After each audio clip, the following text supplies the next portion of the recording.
Olá, essa é mais uma aula online que nós estamos gravando para o quinto e o primeiro período do curso de jornalismo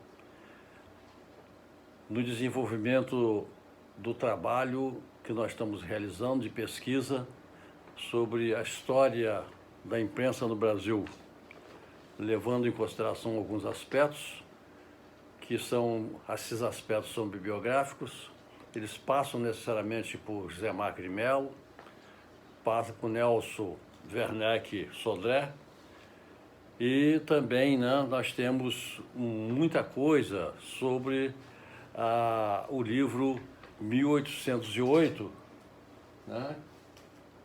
que nós estamos, o livro 1808, que nós temos indicado algumas páginas para que a gente possa se saborear a literatura de Laurentino Gomes, porque ele trata dessa questão historiográfica com muita graça, e parece que o trabalho dele é um trabalho também que está voltado para a chamada visitação histórica. O trabalho que está marcado para hoje, na realidade para a aula online, está marcado aqui no planejamento, aprovado pela coordenação do curso, estudo sobre a política editorial do jornal Correio Brasiliense, em especial a abolição gradual da escravatura do Brasil. Por que nós estamos fazendo isso? É para mostrar a força que a imprensa, principalmente o Correio Brasiliense, teve exatamente a partir de 1808, que ele modifica praticamente todo o pensamento da estética jornalística. Ele trabalha exatamente com os fundamentos principais de buscar uma pauta política e que visava exatamente encontrar uma definição. E a sua maior definição ideológica era exatamente lutar pela independência do Brasil.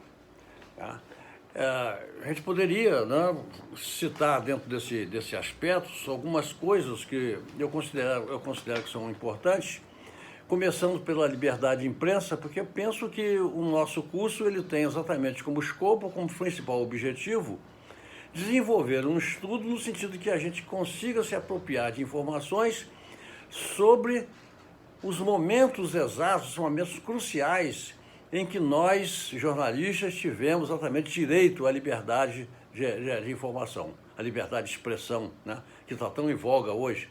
Quer dizer, é como se dissesse, a liberdade de expressão, ela é, sem dúvida nenhuma, um instrumento para quem está exatamente garantido no poder, quando na realidade não é bem isso que acontece. Quer dizer, é preciso que haja as definições claras e bastante definidas, para que a gente possa interpretar o jornalismo atual, levando em consideração o embasamento que nós teríamos que ter dentro da história do próprio jornalismo, a partir da criação do Correio Brasiliense.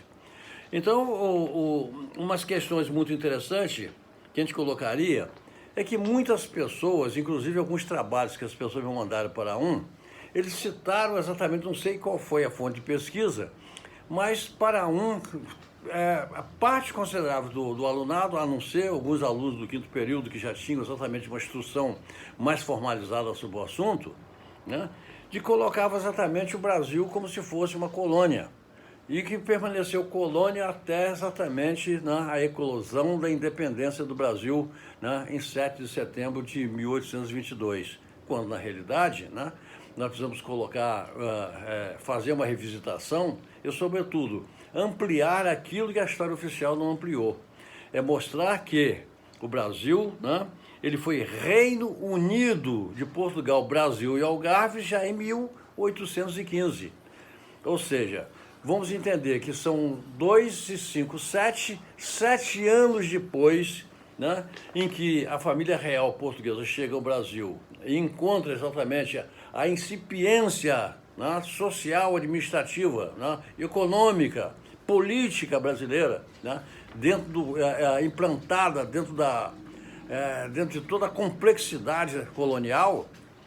7 anos depois ele já era Reino Unido. Então é preciso que a gente tenha a ideia de que o Brasil, né, ele foi exatamente um Reino Unido, transformado em Reino Unido exatamente em 1815. A gente diria mais, né, no dia 17 de dezembro de 1815. Para se reforçar essa ideia, nós temos que colocar uma outra ideia, né, de que o Dom João VI, na realidade, Dom João VI nunca foi rei, ele não era rei, né? Quer dizer, na realidade ele era príncipe regente, porque a rainha de Portugal era Dona Maria I. Dona Maria I viveu no Brasil durante 8 anos, né? Ela veio junto com a família real para o Brasil, né? Ela viveu aqui durante 8 anos e faleceu exatamente, né, no dia 20 de março de 1816, quer dizer, um ano depois do Brasil ser tornado Reino Unido. E ela foi, sem dúvida nenhuma, a primeira monarca, né? Quer dizer, a pessoa disse assim, qual foi a primeira rainha brasileira? As pessoas disseram, o Brasil não teve rainha, teve um rei, teve um príncipe, teve o imperador, né? Quer dizer, na realidade, Dona Maria I foi a primeira rainha, né, do Reino Unido, do Portugal, Brasil e Algarves. O que foi, desde 1815, isso consolidou-se até 1816 com o seu falecimento. Com o seu falecimento, o que é que houve exatamente? O príncipe regente Dom João VI, né, ele passa a ser exatamente, né, o rei de Portugal e Algarves, né, no Brasil. Então é preciso entender exatamente como que poderia empreender essa questão histórica, né? Quer dizer, Dom João VI era o príncipe regente, né? E logo com a morte da mãe dele, Dona Maria I, acontece exatamente isso. O que acontece? Acontece que ele foi coroado, então, rei, né, do Reino Unido de Portugal, Brasil e Algarves, o que permanece exatamente até a independência do Brasil. Independência em 1822, mas que só vai se consolidar, que é o assunto da nossa próxima aula, com a Constituição de 1824. Porque, veja só, a independência do Brasil não se dá apenas no grito do Ipiranga, mas é um processo, né? Um processo que vai durar de 1822 até 1824.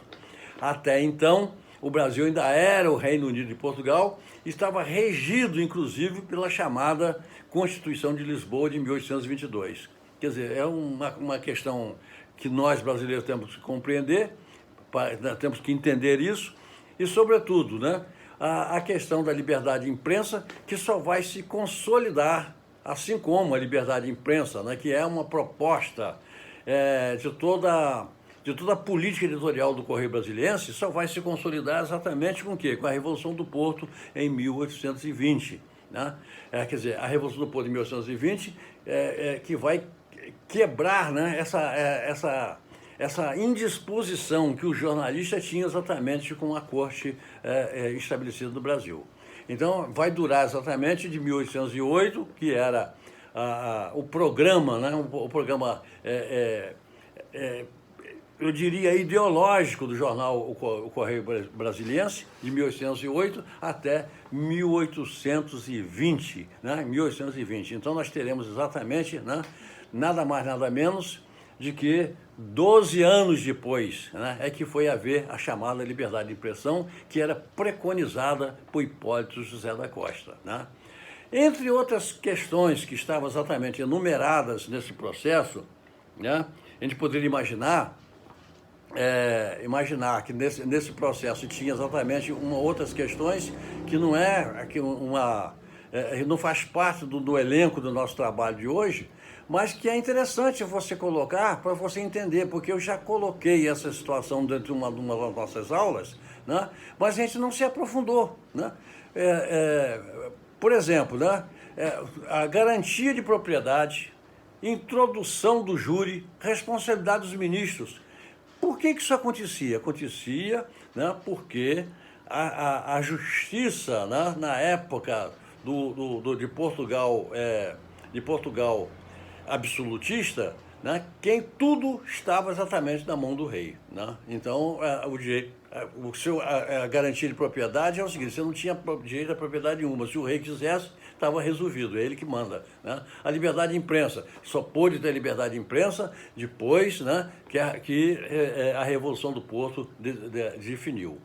Outra questão que é o assunto do nosso trabalho de hoje é exatamente o seguinte: como que o jornal, já em 1808, trabalha com a questão da abolição, né?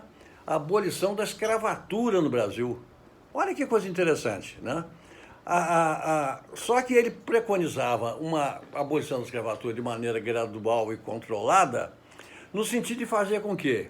De fazer com que a ideia de Hipólito José da Costa era fazer com que, sendo uma abolição da escravatura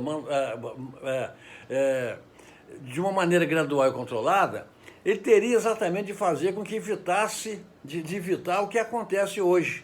Por exemplo, o processo de favelização no Brasil começa exatamente com a abolição da escravatura. Por quê? Porque ela não teve exatamente um método capaz de definir o que fazer com essa massa, né, escrava recém-libertada, né? Então você também não pôde controlar nada, né? Quer dizer, o país nunca teve uma administração de uma forma tão sólida, né, que tomasse conta de todos os... A beira de rio, beira de lago, subida de morro, aba de morro, né, encostas. Ela não teve como fazer isso. Quando os negros se tornaram livres, eles procuraram exatamente construir, né, a liberdade através dos seus primeiros mocambos, seus primeiros barracos, né, suas primeiras casas de taipa. Enfim, essa abolição da escravatura de que falava Hipólito José da Costa, na realidade era um discurso, né, já, né, evolutivo, que circulava nos meios intelectuais, no meio da imprensa na Inglaterra. Por quê? Porque a Inglaterra tinha exatamente desenvolvido, né, as suas diferentes fases, né, da Revolução Industrial, e não queria exatamente fazer negócio com escravo, que não tinha nenhum tipo de dinheiro, não tinha recurso, né? Então, para ela, era importante o homem livre, assalariado, que pudesse adquirir os bens produzidos exatamente pela Revolução Industrial Inglesa. Então, ele coloca essa questão da escravatura, já levando em consideração o desiderato, né, de todo o setor econômico, administrativo e político da Inglaterra, né? Não foi nada mais, nada menos. E aí, veja só, quando é que isso vai consolidar, né? No Brasil, a abolição da escravatura talvez tenha sido, né, constando dentro do plano editorial do jornal Correio Brasiliense, só foi ser estabelecido, por incrível que possa parecer, 80 anos depois, né? Quer dizer, a liberdade de expressão, a liberdade de imprensa, levou 12 anos, né? Mas o trabalho, né, podia parecer, né, que essa questão que estava sendo colocada no editorial, né, como plano editorial do Correio Brasiliense, fosse uma utopia, mas não era, né? Ele já estava exatamente à frente do seu tempo com relação ao discurso da libertação, né? Então, eu penso que a gente teria que falar sobre esse assunto e também, né, colocar uma outra questão que nós não colocamos ou colocamos assim en passant, mas é preciso que seja colocada, porque Campos se insere, né, dentro dessa questão da abolição da escravatura, se insere também, né, dentro da questão dos primeiros jornais que foram editados exatamente naquele espaço deixado exatamente pela Revolução do Porto em 1820. Né? Então, se imagina, em 1820, com a liberdade de imprensa, ninguém, para criar um jornal, precisou pedir nada à corte, a Lusitana não pediu nada a ninguém. Né? Era fazer o quê? Fazia o jornal e botava para circular. Por quê? Porque a imprensa era livre. Né? Ela foi livre de 1820 até 1824. Mas Campos, por incrível que possa parecer, foi uma das primeiras cidades brasileiras a possuir o seu impresso, o seu periódico. E aí, esse trabalho que é um trabalho que eu queria que vocês fizessem uma pesquisa mais aprofundada sobre esse assunto, porque vai cair na prova de A2. né? É uma prova que eu vou, né? Eu vou elaborar a prova, vou mandar a prova para o 5º período e para o 1º período, e vocês vão responder a prova em dupla, tá? Em dupla. Então, o que eu estou pretendendo que vocês façam uma pesquisa? A pesquisa é sobre exatamente isso. Quer dizer, a primeira tipografia a chegar a Campos, se a impressão régia chegou em 1808 com a família real no Rio de Janeiro, né, a primeira tipografia chega em Campos exatamente em 1829. Tá? Em 1800, não, eu fiz uma confusão aqui com a questão da data, né? 1829. E por que chegou em 29? Chegou como foi uma encomenda feita exatamente em Inglaterra por 2 grandes barões da cidade, 2 pessoas riquíssimas, que eram o barão de Muriaé e o barão de Abadia.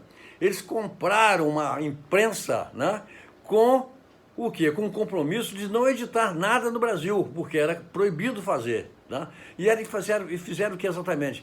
Compraram a imprensa para, né, que as filhas dos barões pudessem estudar a língua francesa. Olha que coisa interessante, né? Era para copiar a questão dos livretos, de todas as lições em francês para as suas filhas. E foi esse jornal que, né, em 1830, um ano depois, ele conseguiu exatamente imprimir o Correio Constitucional Campista.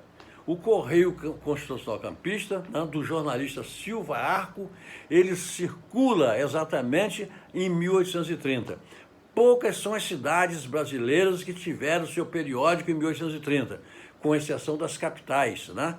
Principalmente as notícias sobre a liberação da imprensa. Ela ocorreu com uma forma muito mais grandiosa nas capitais, não nas cidades do interior. Então, nesse sentido, Campos avança, né? Avança de uma forma bastante eloquente, formando exatamente a sua imprensa a partir de 1830. Isso está inserido em um livro chamado Movimento Literário em Campos, né?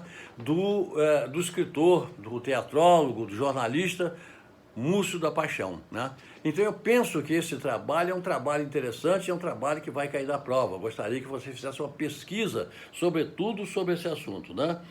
Esse assunto que é um assunto interessante, porque diz respeito à questão da nossa imprensa, da nossa brava, né? Da nossa brava imprensa.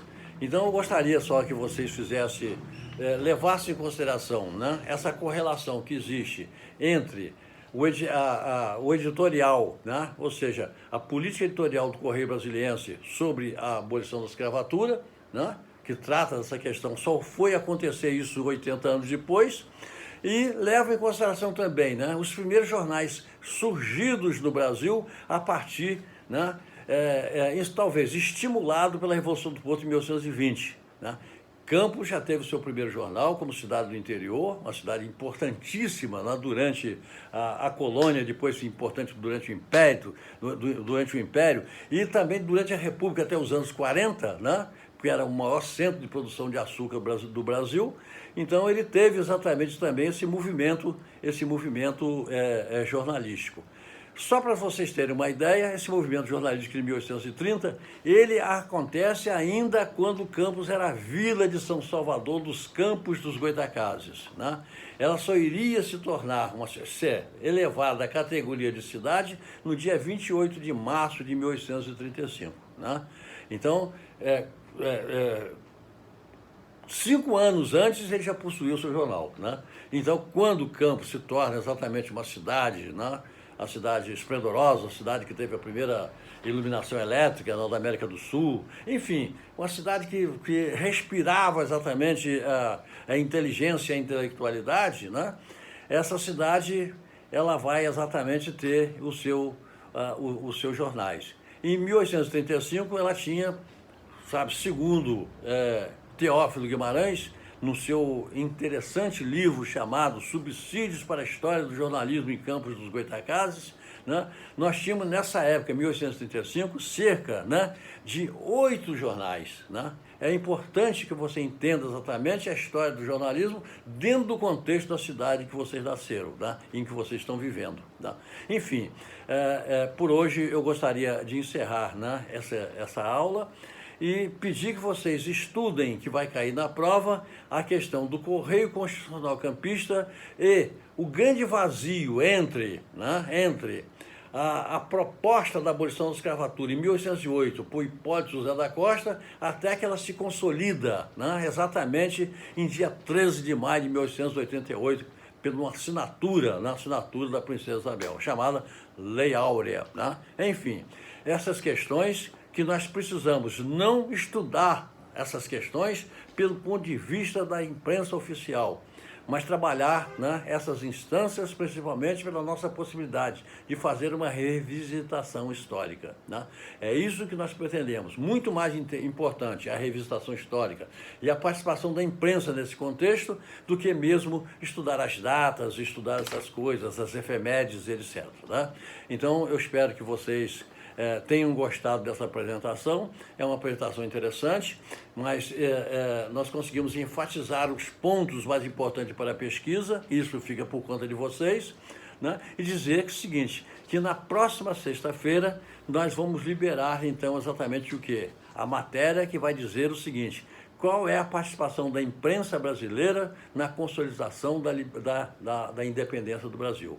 O que se faz exatamente 7 de setembro de 1822, por Dom Pedro I, né? Depois que o pai dele, né, Dom João VI, já um ano antes, em abril de 1821, ele retorna exatamente a Portugal, levando, entre outras coisas, mais de 4.000 pessoas. Ele veio com 15.000, já voltou com 4.000, e levou exatamente os restos mortais de Dona Maria I, a mãe dele, que era rainha de Portugal, que hoje está exatamente sepultada, tá, na Basílica, na Estrela, em Lisboa, Portugal. Né? Ela tem lá, está, muitos campistas, quando vão a Lisboa, eles fazem uma visita e vem lá um monumento, né, erigido em memória de Dona Maria I, né, Dona Maria I chamada a Louca, né, Dona Maria I a Louca, que ela morreu no Brasil, né, viveu aqui 8 anos, viveu no Brasil, foi a primeira rainha brasileira,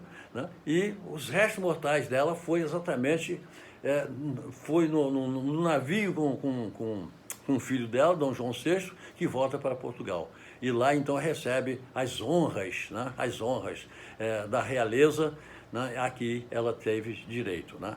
Então, enfim, são essas questões historiológicas que são importantes, que se não fosse exatamente a força, né, a força antropológica da imprensa, jamais nós teríamos acesso a essas informações. Isso é um trabalho da imprensa. Quer dizer, todo jornalista é, sobretudo, o quê? Né? Não só o produtor de informação, né, e formador de opinião, e formador de conhecimento, mas também, né, ele constrói a história para o futuro. O jornalista é, antes de tudo, um escritor. Né? Então, boa noite para vocês, um abraço, esperamos sair dessa pandemia o mais rápido possível. Né? Um abraço para todos.